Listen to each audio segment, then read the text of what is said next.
Okay, so before we continue, please note that the radius of convergence in the previous examples is not the same as the r greater than 0 mentioned in the definition of a function having a power series expansion at a. This can be very confusing as they are usually both denoted by the same letter, capital R. So explicitly, what I mean is this. The Taylor series expansion at a of some function f might converge at some number x, but not converge to f of x. I.e., in this scenario, so i.e. tx equals sum n goes from 0 to infinity f differentiate n times value at a over n factorial x minus a to the n exists, but you do not have that tx is equal to f of x, so tx does not equal f of x.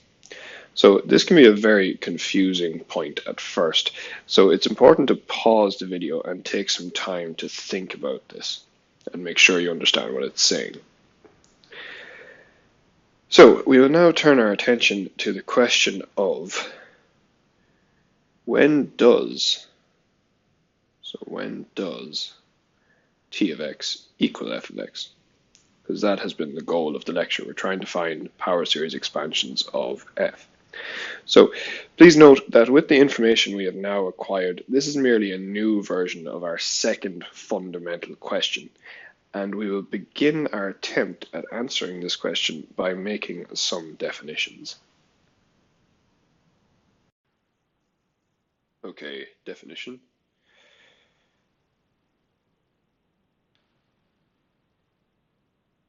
We define the nth Taylor polynomial of f at a to be t subscript n x equals f evaluated at a plus f differentiated once evaluated at a times x minus a plus f differentiated twice evaluated at a over 2 factorial x minus a squared plus dot dot dot up to f differentiated n times evaluated at a over n factorial x minus a to the n. So this is just the first n terms in the Taylor expansion of f at a. A simple remark. Tx equals lim n goes to infinity of tnx. And we can see this just from looking at the definitions of both objects. Next definition.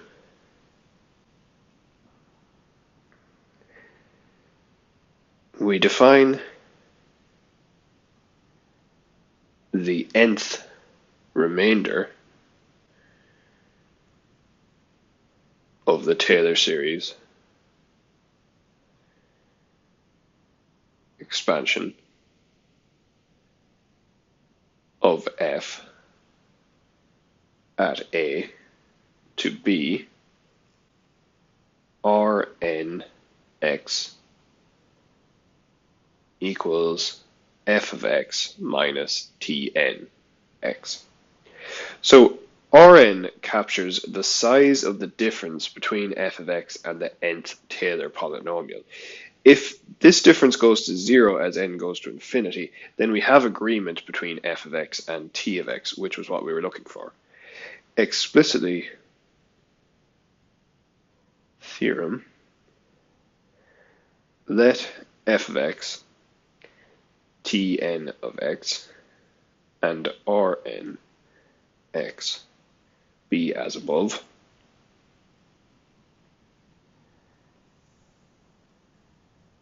then if lim as n goes to infinity of Rn x equals 0 for all x such that absolute value of x minus a is less than r, i.e. the interval a minus r to a plus r, then f of x equals t of x on this interval. So for all x such that absolute value of x minus a is less than r. Okay, so this is what we were looking for. This is a crucial theorem, and to help us determine the size of Rn in given situations, we have the following crucial inequality. So Taylor's theorem slash inequality is what this is known as. And it says if there is an m greater than 0, so some number m, such that the absolute value or size of the n plus 1 derivative of f evaluated at x is less than or equal to m for all x that are some number d away from a, then the nth remainder, Rnx, satisfies the inequality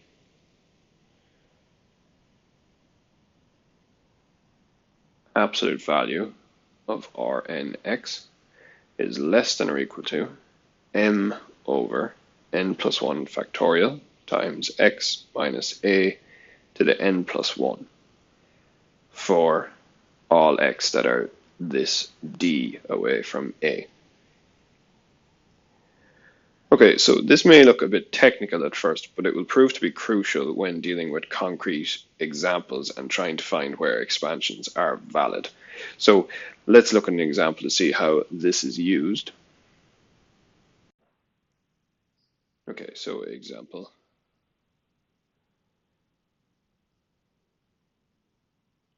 If f of x is equal to sine x, then for any n natural number, the n plus 1 derivative of f at x is either sine x, cosine x, minus sine x, or minus cosine x. Remember, the derivatives of sine just cycle through these four functions. In any of these cases, these functions are all bounded above by 1 for any value of x. So the n plus 1 derivative of f evaluated at x is always less than or equal to 1 for all x element of R. Hence, by Taylor's theorem, or Taylor's inequality,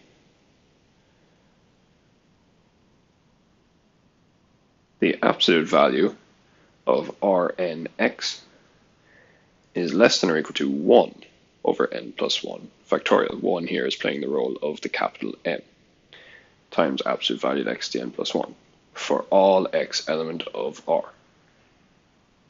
Hence,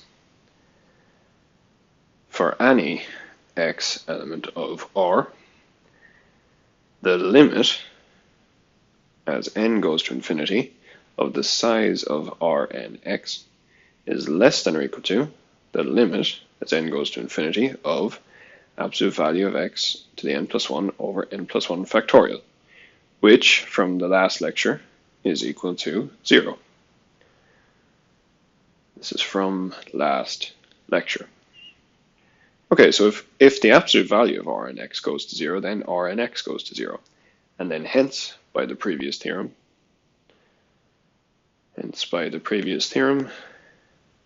sine x is equal to its Taylor expansion at 0. It's Maclaurin series for all x element of R, i.e.